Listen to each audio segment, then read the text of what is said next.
Anna O regained some sanity when she recalled emotional conflicts that made her to repress parts of her mind.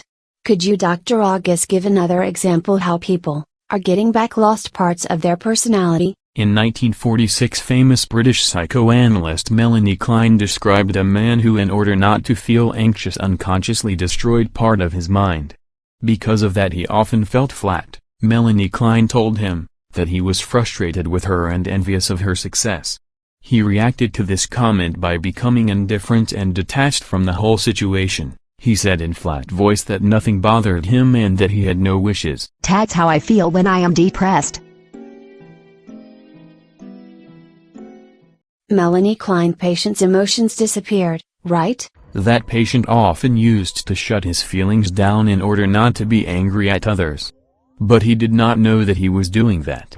Klein explained to him that at the moment she talked about his envy and anger, he became terrified and afraid to lose her. Instead of lashing his anger at her, he directed it at that part of himself that was envious of the analyst.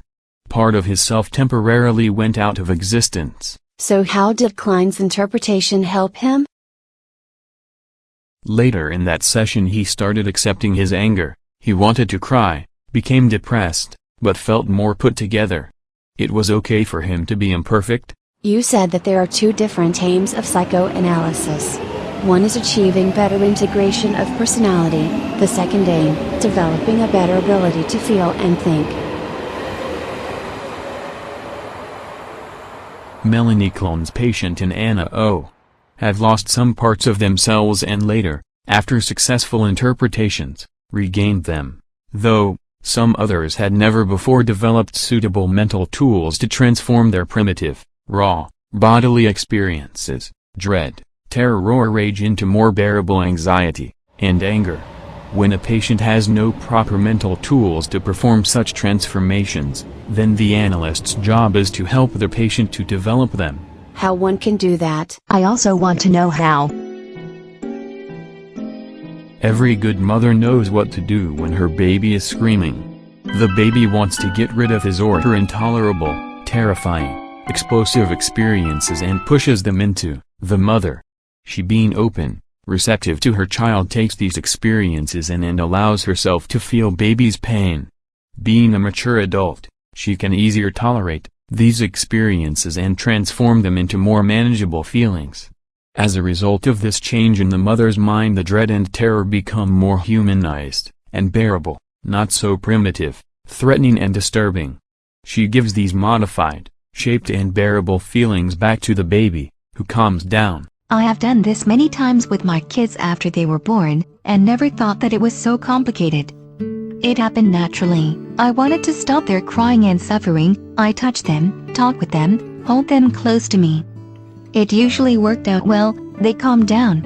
Did they need the same your attention and efforts after several months or a year? Even years later they occasionally needed such my help, but much less. They somehow learned to calm down themselves. That is very important.